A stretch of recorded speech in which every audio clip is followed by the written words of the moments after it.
로마서 16장에 우리가 5절까지만 읽었지만 사실은 이 전체를 다 읽어보는 게 좋습니다. 그런데 이제 시간 관계상 5절까지만 살펴보겠는데요. 이 전체 내용 중에 특히 그 초대교회 성도들 이름이 굉장히 많이 등장하는 것을 알 수가 있습니다. 사도 바울이 한 명 한 명 정말 기도하는 마음으로 이렇게 언급한 것 같습니다. 제가 한번 읽어보겠습니다. 베베, 브리스가, 아굴라, 에베네도, 마리아, 안드로니고, 유니아, 암블리아, 우르바노, 스다구, 아벨레, 아리스도블로의 권속, 헤로디온, 나기수의 가족 중 주안에 있는 자들, 누르베나, 누르보사, 버시, 루포와 그의 어머니, 아순그리도, 블레곤, 허메, 바드로바, 허마, 빌롤로고, 율리아, 네레오, 올름바, 디모데, 누기오, 야손, 소시바더, 더디오, 가이오, 에라스도, 구아도. 어떻습니까? 굉장히 많죠. 어림잡아 한 3, 40명은 좋게 되는 것 같지 않습니까? 사도 바울이 이렇게 성도들에 대한 깊은 애정과 관심을 느낄 수가 있습니다. 바울이 대단히 친절하고 다정한 성품의 소유자였구나 이런 생각이 들 정도로 이러한 한 분 한 분을 언급하는 것을 보면서 그렇게 느껴집니다. 그런데 원래 그가 그런 성격은 아니었을 것으로 추정이 됩니다. 예수 믿는 사람들 잡아 죽이겠다고 기세등등하게 앞장서서 혈기방장하게 활동했던 그 바울 아닙니까? 하지만 하나님께서 그를 정말 이렇게 다듬고 온유한 성품의 사람으로 바꾸셨다는 것. 모세도 그랬죠. 애굽 사람을 쳐 죽이던 그를 광야 40년 세월을 통해서 이제 온 지면에서 가장 온유하다라고 평가할 정도의 사람으로 변모시키셨습니다. 이렇게 우리가 예수 믿고 나서 성품이 변하는 것, 이것도 굉장히 중요합니다. 우리 그러한 목표를 가지시고 정말 예수님처럼, 바울처럼 그러한 사람이 될 수 있도록 성화의 그런 원숙한 신앙이 되기를 같이 힘쓰고 기도합시다. 여기 언급된 이 이름들은 바울이 알고 있던 모든 믿음의 성도들 가운데서는 일부분에 불과할 것입니다. 사실은 훨씬 많은 성도들이 사도 바울의 주변에 또 마음에 있었던 것입니다. 그런데 그 많은 사람들의 이름을 일일이 기억할 수 있다라는 것은 벌써 그의 깊은 관심, 성도에 대한 깊은 사랑, 이것을 알 수가 있어요. 그래서 그리스도 안에서는 정말 우리 성도들끼리 이러한 깊은 관심과 나눔과 교제와 또 기도와 협력과 이런 것들이 있어야 된다는 것을 먼저 여기에서 깨닫게 됩니다. 저부터 이 말씀을 준비하면서 우리 성도들을 위해서 더 열심히 이름 불러가면서 기도해야겠구나, 이런 도전도 새롭게 해보았습니다. 또 이 이름들을 살펴보면서 드는 생각은 역시 교회는 뭐니 해도 성도들이 있어야 된다. 성도들이 중요하다. 그래야 교회가 교회다운 모습으로 나아갈 수 있다라는 생각이 듭니다. 교회는 참으로 다양한 사람들이 모이는 곳이죠. 그 다양함 속에 또 통일성을 이루는 이런 신비로운 곳입니다. 남녀노소, 가지각색의 직업들, 또 로마인, 유대인, 헬라인, 부자, 가난한 자, 권력자 등등 이 각계각층의 사람들이 모입니다. 세상의 모임 같으면은 서로 어울릴 수 없었을 것 같은 그러한 사람들이 교회 안에서는 하나가 되는 곳입니다. 왜 그러냐 하면 그만큼 예수 그리스도를 믿는다는 이 믿음의 공통 분모를 가진다는 것이 아주 강력하게 우리를 하나의 사랑의 띠로 묶어준다라는 것을 볼 수 있어요. 우리는 모두 다 그리스도 예수를 머리로 하는 한 지체들로서 한 형제 자매, 또 한 가족같이 아주 끈끈하고 친밀한 관계의 성도들인 것입니다. 그러한 끈끈한 사랑으로 교제하는 우리 주심교회 공동체가 되기를 축복합니다. 그래서 이 16장의 사람들 이름을 발음하기도 힘들다라고 해서 건너뛰지 마시고, 이것이야말로 그동안 로마서에서 1장부터 쭉 누누이 강조해 왔던 이 사랑에 대한 그 실제적인 예다, 사례다, 이렇게 생각을 하시고 한 사람 한 사람의 우리 성도들을 대입해 가면서, 가족들, 이웃들을 대입해 가면서 넣어서 읽으시면 더 큰 은혜가 넘칠 줄 믿습니다. 첫 번째 등장하는 인물은 베베라는 여성도입니다. 우리는 이 베베라고 하는 여성도에 대해서 충분히 알 만큼 많은 정보를 제공하고 있지는 않습니다. 하지만 오늘 주어진 이 정보들 속에서 한번 통찰력을 가지시고 이 인물이 어떤 사람인가 우리 한번 살펴봅시다.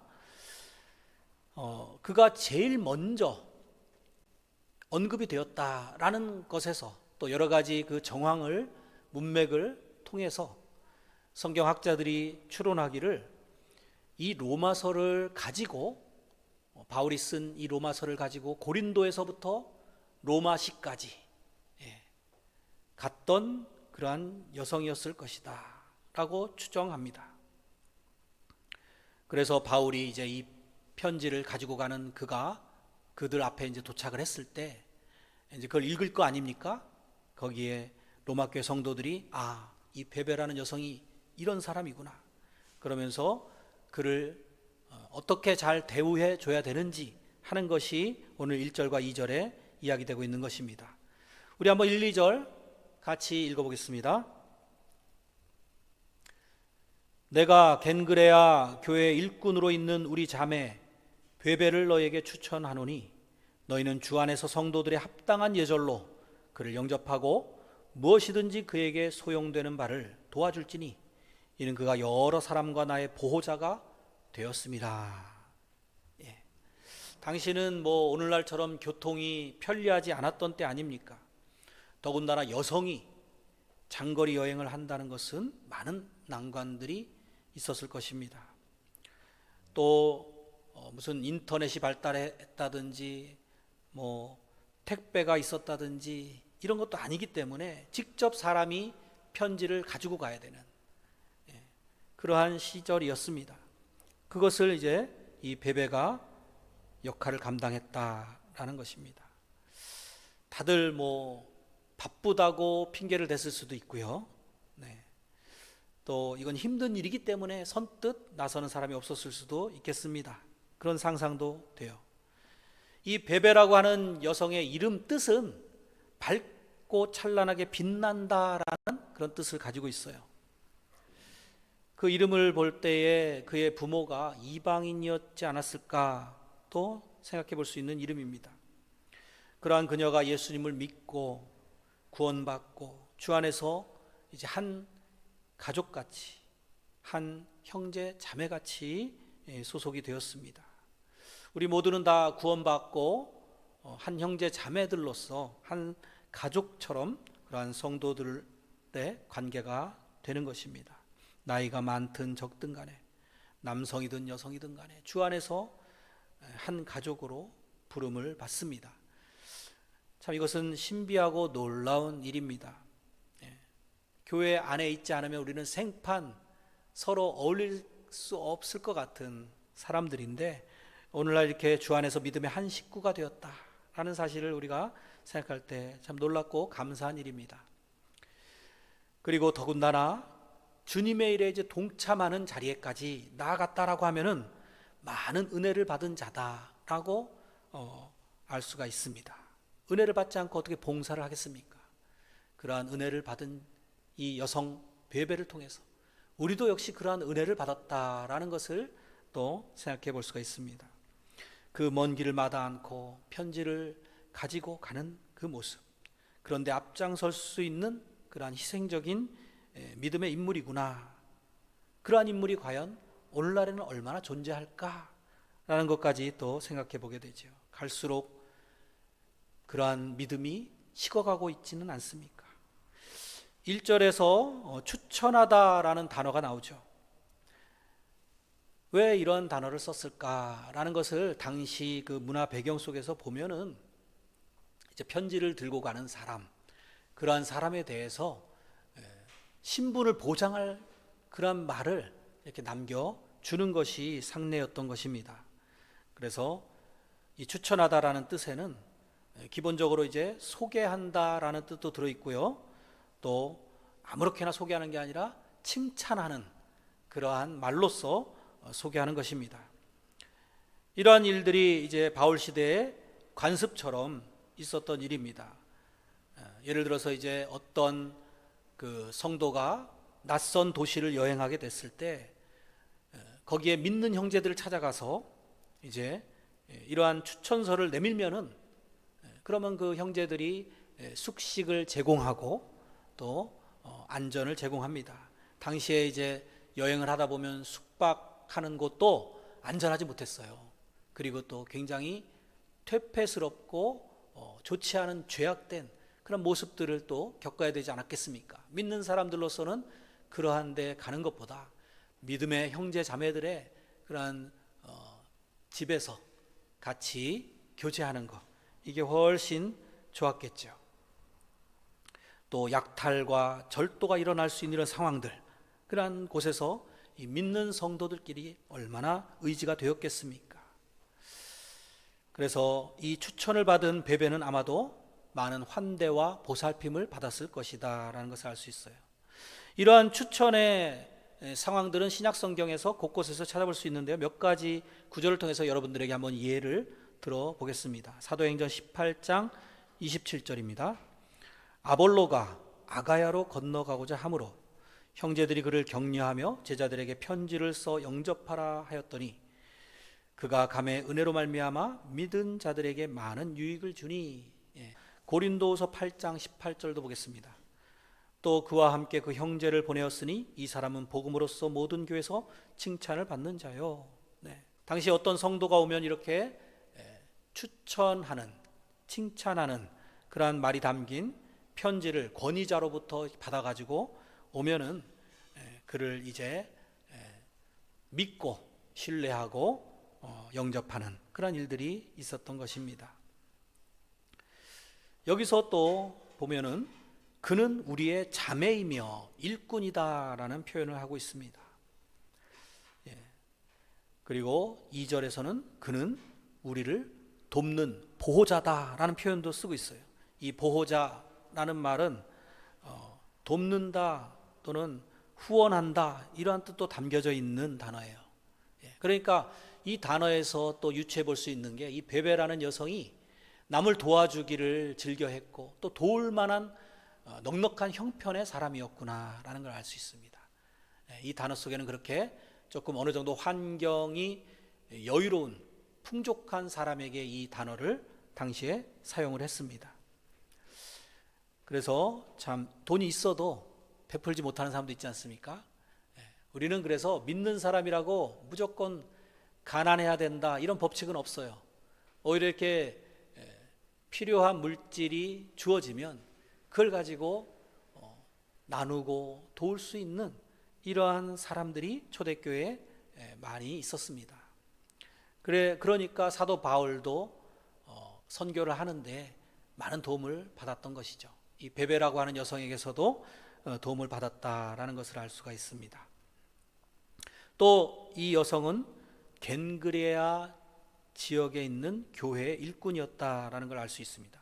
이 겐그레아시는 이 고린도시, 지금 사도 바울이 이 편지를 쓴 곳은 고린도시인데요, 이 고린도에서 약 15km 정도 떨어진 항구 도시였습니다.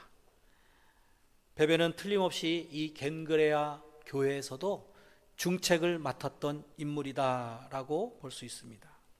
이 일꾼이라는 단어 속에는 디아코노라는 말인데요, 여기에는 집사라고 하는 단어와 어원이 같습니다. 그러니까 당시에 그래도 집사님, 요즘도 마찬가지죠. 그러한 호칭을 할 수 있는 사람들은 굉장히 교회에서 그래도 중역들 아닙니까? 기둥들이죠. 여기에는 또 남성, 여성 할 것 없이 이 디아코논이라고 하는 단어는 중성적인 단어이기 때문에 남자들만 그렇게 집사님이 됐던 것이 아니라 여성들도 교회에서 적극적으로 활동했구나라는 것을, 오히려 여성들이 더 적극적으로 활동했었을 수도 있죠. 그런 것을 볼 수가 있습니다. 초대교회 역사를 보면은 이 여성도들이 특히 잘했던 것이 병자들을 돌본다든지, 또 가난한 자들을 돌본다든지, 나그네를 섬기고 환대하는 것, 또 감옥에 갇힌 그 성도들을 돌아보는 것, 필요한 물품들과 또 필요한 것들을 나누는 것, 이러한 것들을 굉장히 잘했던 것을 역사적으로 봅니다. 이 보호 또 후원자, 이러한 베베, 그가 어떠한 역할을 했을까 하는 것은 이 짧은 구절 속에서도 많이 이렇게 추측해 볼 수 있는 것입니다. 그리고 이 여인은 특별히 이 거룩한 목적으로 자비량으로 로마에 갔을 것이다 라는 것도 우리가 생각해 볼 수 있어요. 로마라고 하는 곳까지 가는 데에는 많은 여행 경비가 들지 않았겠습니까? 뱃삭도 들었고요, 또 먹고 여러 가지 필요한 것들이 있었겠죠. 그런 것을 다 본인이 감당할 수 있는 정도의 사람이었구나라는 것도 알 수가 있습니다. 그래서 개인적인 욕심을 채우려는 목적으로 우리가 물질을 벌려고 하는 것은 성경적이지 못하지만, 하나님의 나라를 위해서 거룩한 헌신을 하기 위한 목적으로 물질도 기도하시기 바랍니다. 또 2절을 보면은 로마 교회는 그녀를 주 안에서 성도들이 합당한 예절로서 영접하라고 이제 사도 바울이 말하고 있습니다. 특이하죠? 주 안에서 합당한 예절로 영접해라 라고 말하고 있습니다. 그러니까 기준이 있어요. 분명히 영접을 할 때 어떻게 영접해야 될 것인가, 여러분들 기준은 분명합니다. 주 안에서, 즉 예수 그리스도 안에서 영접하라는 거예요. 거기에 모든 우리가 어떻게 해야 될지 실천적인 적용을 해볼 수 있겠죠. 예수님이 오셨다라고 생각해 보세요. 그럼 그 예수님에게 어떻게 대해야 할 것인가, 결론이 나오지 않겠습니까?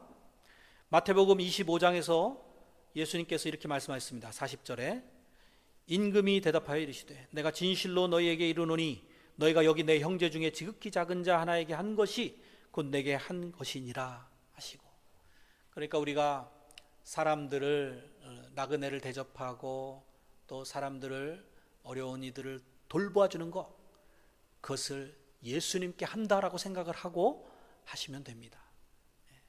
예수님께 하듯이 누구라도 우리가 그리스도 안에서 특히 성도들, 믿음의 성도들을 대할 때에 예수님 대하듯이 하십시오. 어떤 청년 목회자가 몰래카메라를 한번 실험적으로 해봤는데요, 노숙자 분장을 하고 교회 앞에 앉아 있었습니다. 그날 하필이면 비가 또 많이 오던 그런 날이었습니다. 대부분 사람들은 그냥 지나쳐서 예배당으로 갔습니다. 어떤 권사님은 근데 먹을 거를 막 갖다 주고요, 또 어떤 남자 청년은 그가 혹시 이렇게 추위에 병이 나거나 또 죽거나 하지 않을까 해서 119에 신고를 했습니다. 몰래카메라인데 119가 출동을 해가지고 매우 당황하기도 했습니다. 그리고 나중에 이제 설교 후에 인터뷰를 하니까 어떤 청년이 그렇게 또 울면서 인터뷰를 하기도 했습니다. 이렇게 이 영상을 보면서 제가 정말 우리가 말씀대로 실천하는 것, 예수님을 대하듯이 이러한 어려운 이들을 대하고 사랑하라고 했는데 그것을 실천하는 게 이렇게 힘들구나 라는 것을 또 잘 보여준 사례입니다. 그것이 또 얼마나 중요한가라는 걸 깨닫게 해주는 그런 영상을 봤어요. 우리 한번 잠깐, 전체 영상은 나중에 한번 찾아보시고요, 종리스찬이라고 검색하면 나오니까요, 나중에 한번 찾아보시고 우리 한번 짧게 한번 살펴보도록 하겠습니다. 다 핑계고 그냥 외면을 했던 것 같아. 사실은 밥은 드셨냐 선생님, 왜 여기 계시냐고 묻고 싶었는데 무서움도 있었고 좀 거부감도 있었던 것 같아. 근데 그러면서 교회에 출석해서 주의 길을 따라가겠다, 주의 사랑을 닮아가겠다 이렇게 기도를 하는 것 자체가 부끄러웠고, 그의 사랑을 닮아가는 법을 하나 배운 것 같아서 너무 좋아요. 주 안에서 합당한 예절로 영접하십시오. 이것을 우리가 마음에 새깁시다. 특별히 이 주 안에서 또 예수 그리스도 안에서 이런 표현이 16장에 많이 등장을 해요. 이것은 예수님께서 말씀하신 요한복음 15장의 포도나무와 가지 비유를 또 우리가 생각하면 요한복음 15장 5절입니다. 나는 포도나무에 너희는 가지라. 그가 내 안에 내가 그 안에 거하면 사람이 열매를 많이 맺나니 나를 떠나서는 너희가 아무것도 할 수 없음이라. 사람이 내 안에 거하지 아니하면 가지처럼 밖에 버려져 마르나니 사람들이 그것을 모아다가 불에 던져 사르느니라. 너희가 내 안에 거하고 내 말이 너희 안에 거하면 무엇이든지 원하는 대로 구하라. 그리하면 이루리라. 그러니까 예수님 안에 거할 때 우리가 이런 열매를, 사랑의 열매죠, 이걸 맺을 수 있는 거라는 말씀입니다. 우리가 거듭났음에도 불구하고 예수님을 믿고 성도가 됐음에도 불구하고 주님과 연합되어 있지 않으면, 주님 안에 거하지 않으면, 거기에 내 말이 너희 안에 거한다라고 표현하고 있지 않습니까? 하나님의 말씀이 내 안에서 역사하지 않는다라고 하면 그것은 주 안에 거하는 삶이 아닌 것입니다. 주 밖에 신앙생활이 되고 마는 것입니다. 정말 주님 안에 연합되어 있는 그런 믿음의 사람이라고 하면 말씀대로 순종하고 그것을 우리 삶에 나타내야 되는 것입니다. 주님 안에 늘 거하시도록 기도하시면서 힘쓰는 저 여러분 되시기를 축복합니다. 그렇게 해서 주님 안에서 주시는 그러한 능력도 공급받아서 우리가 믿음의 본을 보일 수가 있는 것이죠. 그리고 이 성도에 합당한 예절로라는 것이, 또 성도라는 말이 있잖아요. 이 성도라는 말은 거룩한 자, 구별된 자라는 뜻이거든요. 그러니까 구별되이 또 환영을 해야 돼요. 너무 막 세상적으로 환영하는 거, 이것은 또 맞지 않는 것입니다. 그래서 성도에 합당한 예절로서 우리가 이제 교회 안에서는 어느 정도 예절과 또 바른 그러한 품위와 이런 것을 나타낼 수가 있어야 돼요. 뭐 교회 밖에서는 안 그래도 되느냐? 그것도 아니죠. 교회 안에서 여기가 훈련 도장이 돼가지고 여기서 익혀진 그러한 모습을 가지고 또 세상에 나아가서 빛과 소금의 역할을 감당해야 되는 것이죠. 이러한 우리의 모습이 정말 예수님 안에서 예수님 닮은 그러한 모습으로 되어질 때에 주님께서 기뻐하실 것입니다. 이러한 것을 우리가 감당해야 되는데 그렇게 못하고 너무 바쁘다는 핑계로, 또 저부터도 목사인데도 불구하고 그렇게 잘 살아오지 못했던 것 같습니다. 한 주 한 주 너무나 급급하게 살아가고 있는 것 같아요. 우리 바쁘다는 핑계 대지 마시고 그 가운데서도 우선순위를 성도 사랑, 이웃 사랑, 하나님 사랑에 꼭 두시기를 바랍니다. 그래서 우리 안에 정말 소외되는 사람들이 없도록, 외로운 자가 없도록, 교회에 왔는데도 아무도 알아주는 이도 없고 그렇게 혼자 신앙생활하는 것 같은 그 냉랭한 교회가 되지 않기를 바랍니다.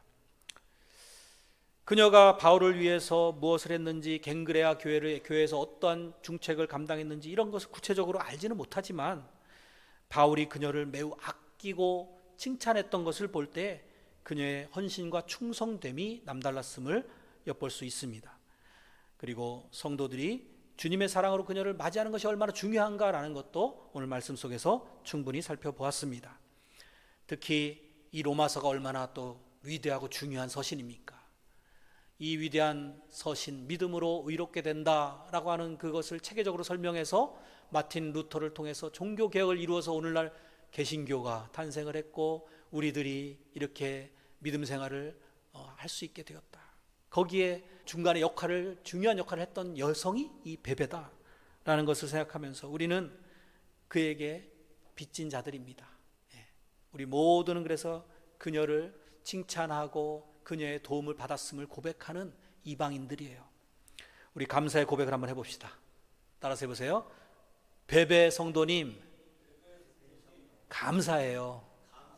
네, 우리에게까지 이 감사의 일이 이어지고 있는 것입니다. 두 번째로는 브리스가와 아굴라 부부가 등장을 하고 있습니다. 3절입니다. 너희는 그리스도 예수 안에서 나의 동역자들인 브리스가와 아굴라에게 문안하라.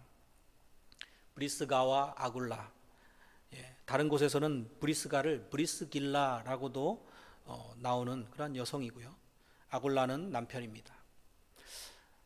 여기서 사도는 마찬가지로 그리스도 예수 안에서, 즉 주 안에서 나의 동역자들인 브리스가와 아굴라에게 문안하라 이렇게 하고 있죠. 부부가 함께 믿음 생활을 잘하는 모범적인 가정의 모습을 보게 됩니다. 가족들이 함께 믿음 생활을 한다는 거 얼마나 축복되고 행복한 가정의 모습입니까? 그들의 사역이 더 큰 힘을 발휘할 수 있었던 것은 이 부부가 사랑의 마음으로 또 같은 비전을 향해서 갔었기 때문에 가능했다는 것입니다. 일가 친척 가족들이 다 믿는 자들인 것은 너무나도 귀하고 복된 일이에요. 아직 그러지 못했다라고 하면 급선무로 감당해야 될 우리의 선교의 지경입니다. 아직 그렇지 못한 분들 기도하시면서 교회로 꼭 초청하시기를 바랍니다. 브리스가와 아굴라, 또 이 이름의 순서에서 우리가 발견할 수 있는 게 희한하게 여성이 이름이 먼저 앞서 있어요. 남편보다. 그러니까 바울 사도의 마음에는 이 여성도가 훨씬 믿음이 더 뛰어났고 또 믿음 생활도 더 적극적으로 열심히 감당했다라는 것을 알 수 있어요. 하지만 뭐 여성이 더 뛰어나고 또는 남성이 더 뛰어나고 그게 중요한 건 아니죠. 부부가 다 같이 신실한 사람들이었다라는 것이 또 우리에게는 중요하죠. 오히려 주 안에서는 낮은 자가 높은 자예요. 높은 자는 오히려 넘어질까 조심하라고 말씀하고 있으니까 우리가 항상 깨어 있어서 정말 우리의 믿음이 추락하지 않을 수 있도록, 퇴보하지 않을 수 있도록 항상 경계심을 가지고 믿음 생활을 착실하게 한 단계 한 단계 성장해 가는 그러한 생활로 성화로 나아가야 되겠습니다. 또 이들 부부에 대해서 생각해 볼 때 정반대 부부도 떠올라요. 초대교회 당시에 정반대 부부가 누구가 있습니까? 아나니아와 삽비라 부부가 떠올라요. 그들은 이들과는 대조적으로 외식적인 신앙생활, 거짓된 그런 모습을 나타냈습니다. 그래서 우리는 이 결혼도 잘 해야 되는데 특별히 부부간에 서로 선한 영향력을 끼쳐야 돼요. 나쁜 마음이 서로에게 전염되는 그러한 관계가 되어서는 안 됩니다. 이러한 축복된 가정들이 다 되시기를 바랍니다. 또 이들은 굉장히 믿음 생활도 열심히 해서 말씀에 대해 깊은 지식을 가지고 있었던 인물들이었습니다. 그래서 아볼루라고 하는 굉장히 당시에 그 뛰어난 설교가였지만 구약적인 지식만 가지고 있어서 성령에 대해 잘 모르고 신약에 대해서 잘 몰랐기 때문에 그를 조용히 데려다가 사람들 앞에 망신 주지 않고 조용히 데려다가 이 브리스가와 아굴라 부부가 가르쳤어요. 말씀을 풀어서 잘 설명을 해줬습니다. 그렇게 될 수 있었던 것은 역시 신앙생활을 잘했기 때문이죠. 그래서 우리가 신앙생활을 잘한다, 믿음이 성장한다라고 하는 그 말 속에는 성경 말씀을 더 잘 알아야 된다라는 것도 담겨져 있어요. 우리가 신앙생활 오래 했는데 남들 앞에 가서 막상 전하려고 할 때, 전도하려고 할 때 아무것도 떠오르지 않는다라고 하면 그것은 얼마나 부끄러운 일입니까? 그래서 이들 부부를 통해서 우리가 또 보게 되는 것은 역시 말씀도 잘 알아야겠다, 열심히 배워야겠다라는 것입니다. 그리고 이들은 자기들의 집을 교회로 제공을 했던 사람들입니다. 이들도 마찬가지예요. 그러니까 베베처럼 자기가 가지고 있는 그 물질적인 어떤 그 복, 이것을 가지고 자기들의 욕심만 채운 것이 아니라 그것을 가지고 교회를 위해서, 하나님 나라를 위해서 활용을 했던 인물들이었습니다. 그리고 이들 부부는 직업이 천막 만드는 일이었어요. 텐트를 만드는 직업이었습니다. 사도 바울도 자비량 선교사로서 텐트 만드는 그러한 직업이 있었죠. 그래서 자연스럽게 이들이 고린도시에서 교제를 하고 의기투합을 할 수가 있었던 거예요. 시너지를 일으킬 수가 있었던 것입니다. 그들은 원래 로마에 살던 사람들이었어요, 이 부부가. 그런데 로마의 글라우디우스라고 하는 그런 황제가 칙령을 내려가지고 이제 유대인들은 다 떠나라, 이 로마에서 다 추방령을 내린 거예요.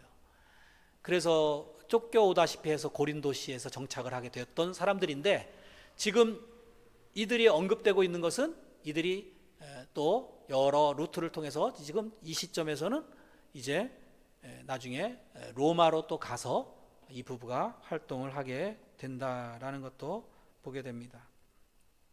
그래서 이 부부를 또 역시 칭찬하고 있습니다. 4절 한번 보겠습니다. 그들은 내 목숨을 위하여 자기들의 목까지도 내놓았나니 나뿐 아니라 이방인의 모든 교회도 그들에게 감사하느니라. 네. 사도 바울을 위해서 목까지도 내놓을 수 있는 사람들로 평가하고 있습니다. 거의 순교자적인 믿음으로 살아갔던 부부였죠. 그래서 사도 바울만 감사하는 게 아니라 이방인들의 모든 교회들도 감사한다. 이것은 이방인들의 모든 교회들까지 지금 소문이 났다라는 거예요. 그래서 정말 믿음의 사람이라고 하면은 좋은 소문을 퍼뜨릴 수 있는 사람이 되어야 합니다. 좋은 소문의 주인공들이 되시기 바랍니다. 우리 주심교회도 이 주변에 좋은 소문이 나는 교회가 되기를 소망합니다. 그리고 이방인들이 모두 감사한다 그랬으니까 우린 이방인이에요, 아니에요? 유대인이에요? 이방인이죠? 우리도 감사해야 돼요. 우리 한번 또 감사해 봅시다. 실천을 바로 해야 돼요. 감사의 실천해 봅시다. 브리스가와 아굴라 부부 성도님 감사합니다. 그들의 헌신이 있었기 때문에 오늘날 우리도 이렇게 믿음 생활을 또 그들의 본을 보면서 할 수 있는 것이고요. 또 사도 바울의 그런 사역을 도와서 많은 이들에게 복음을 전하는 데 쓰임 받았기 때문에 오늘날 우리에게까지 복음이 전해졌다라는 겁니다. 참 충성된 그러한 부부들이었어요. 우리 주심교회도 그들에게 빚진 자들입니다. 감사합시다. 5절 또 한번 읽어보겠습니다. 또 저의 집에 있는 교회도 문안하라. 네. 당시에는 교회라고 하는 것이 어떤 특정한 무슨 성전, 회막 이러한 곳이 아니라 집에서, 가정에서, 초대교회에서 많이 형성이 되었습니다. 그러니까 이들의 집에서 고린도 교회도 있었겠죠. 또 뭐 다른 그런 교회, 갱그레아 교회도 어느 분의 집을 제공했을지 모르겠습니다. 또 이들이 천막 짓는 일을 하려면 집이 좀 컸을 거예요. 집 안에서 천막도 만들고 할 수 있으려면 그러한 넓은 집에 교회로 제공했다. 아무리 우리가 돈이 많아도 그것을 이렇게 막상 내어놓는다는 거 쉽지 않다는 것을 알 수 있죠. 그런데 이렇게 제공을 했고 또 그것이 교회가 되고, 교회라고 하는 것이 오늘 우리 창립기념일입니다만 교회라고 하는 것이 뭐 큰 교회만 교회냐? 아닙니다. 그리고 또 무슨 어떤 특별한 장소만이 교회냐? 그것도 아닙니다. 여러분들의 가정이 곧 교회가 될 수 있어요. 여러분들의 가정에서 가정 예배를 드리시고 또 함께 가족들이 기도하시고 또 목사님을 초청해서 신방을 받으시고 이런 것들이 다 그것이 모이면, 성도들이 모이면 교회가 될 수 있는 것입니다. 이것이 우리 신약적인 교회의 본질이에요. 교회의 본질은 외형적인 건물이 아니라, 어떠한 조직이 아니라, 거기에 꼭 목사가 있어야지만 되는 것이 아니라, 또 찬양대가 있고 반주자가 있고 어떤 이런 방송시설과 악기가 있어야지만 교회가 아니라 성도들이 모인 것이 교회다라는 것입니다. 오늘 설교의 포인트는 그거예요. 바울과 이 성도들, 그게 초대교회였어요. 오늘날의 우리 교회도, 주심교회도 역시 우리 성도들의 이 연합, 모임, 사랑의 끈끈한 관계, 이것이 중요하다는 것을 보게 됩니다. 그들이 또 중요한 관심사가 있었습니다. 바로 전도입니다. 회개하고 성도가 된 그 시점 때문에 주목받고 있는 사람이 오늘 또 소개가 되고 있습니다. 5절 다시 한번 보겠습니다. 또 저의 집에 있는 교회도 문안하라. 내가 사랑하는 에베네도에게 문안하라. 그는 아시아에서 그리스도께 처음 맺은 열매니라. 네, 에베네도가 이제 세 번째로 등장을 하고 있습니다. 이 사람은 아시아에서 예수 그리스도께 처음 맺은 열매, 즉 처음으로 전도된 사람이라는 것입니다. 현재 이 지역은 튀르키예, 옛날만 터키죠. 여기에 해당되는 소아시아라고 불렸던 지역입니다. 그곳에서 처음 맺은 전도된 이러한 성도였어요. 이 소아시아는 어떤 곳입니까? 요한계시록에 보면은 에베소, 또 서머나, 두아디라, 또 버가모, 사데, 빌라델비아, 라오디기아, 이런 지역이 다 그 소아시아 지역이에요. 그곳에서 처음 맺은 이 열매인 에베네도를 지금 또 사도 바울이 기억하고 그를 위하여서 문안하라. 또 그는 내가 사랑하는 자다. 얼마나 사랑이 또 특별했겠습니까? 여러분들도 혹시 전도에서 처음 열매 맺었던 사람 기억나시나요? 특별히 그런 사람은 더욱 마음에 남을 것입니다. 이렇게 여러모로 이 16장에 지금 많은 사람들이 언급되고 있는데 저는 오늘 세 팀만 이야기를 했습니다만 그 외에도 수많은 사람들이 있다라는 거, 그들이 바울의 마음속에 심겨져 있었다라는 거, 이것을 통해서 우리의 마음속에도 우리의 성도들이 지금 얼마만큼 들어있는가, 이런 것을 생각하시면서 결론적으로 16절 오늘 읽지는 않았지만 이 말씀을 여러분들에게 주고 싶습니다. 같이 한번 읽어보겠습니다. 너희가 거룩하게 입맞춤으로 서로 문안하라. 그리스도의 모든 교회가 다 너희에게 문안하느니라. 네, 거룩한 입맞춤입니다. 이것은 이제 관습이고 문화이기 때문에 지금도 외국에서는 이렇게 만나면은 포옹하고 입맞추고 하는 그러한 문화도 있죠. 하지만 우리나라는 그렇지 않으니까 우리나라는 우리나라에 맞게 우리가 어떻게 거룩한 입맞춤을 성도들 간에 할 수 있겠습니까? 최소한 문자 메시지라도 우리 합시다. 그러한 문자 메시지를 하는 것을 이번 주에 한번 실천으로 해봅시다.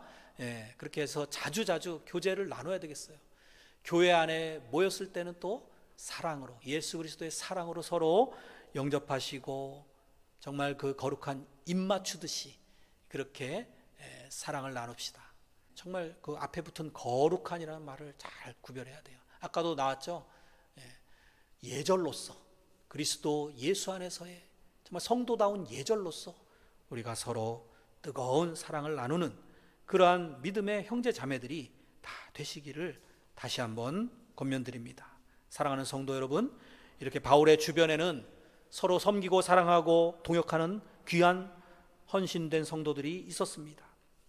성도들이 많고 적음의 문제는 아닙니다. 제 경험으로도 보면은 교회 안에 많은 성도들이 있었어도 그 중에서 정말 기둥같이 중책을 감당하며 앞장서 헌신하고 또 뒤에서 남모르게 헌신하는 이러한 사람들은 소수였어요. 제가 경험했던 교회들에서 모두 다 그렇더라고요. 그러한 소수의 사람들이지만 그들의 그 마음이 하나로 모아졌을 때 놀라운 시너지를 발휘하고 교회가 든든히 서가는 모습도 많이 보았습니다. 우리 역시 마찬가지입니다. 우리 교회도 베베 같은 성도들, 브리스가와 아굴라 같은 그러한 성도들이 되어서 주님의 교회에 든든히 세워가는데 또 목회자를 함께 동역해가는 그러한 초대교회 같은 우리 모두가 되기를 바랍니다. 그래서 예수 그리스도의 복음을 전하고 에베네도 같은 열매를 맺어가고 또 한마음으로 단합해서 정말 다양하지만 그리스도 안에서 통일성을 발휘하는 그러한 교회가 되어서 이제 주님이 세우신 교회의 그 목적을 이루어가는 우리 주심교회가 되도록 힘써 나가기를 바랍니다. 그리스도 안에서 서로 사랑으로 띠띠우고 서로에게 무거운 짐도 나눠질 수 있는 하나님의 사랑으로 충만한, 그래서 초대교회는 정말 결사각오의 이러한 순교자적인 각오로 나아갔던 그때에 비하면 우리의 믿음은 얼마나 연약한가를 다시 한번 점검하면서 이러한 힘찬 사랑으로 나아갈 때 주님께서 모든 그러한 사랑에 갚아주시고 또 면류관으로 씌워주실 그날을 바라보며 승리하시는 저와 여러분들이 다 되시기를 예수님의 이름으로 간절히 축원드립니다. 이런 교회 되게 하소서. 찬양 드리겠습니다.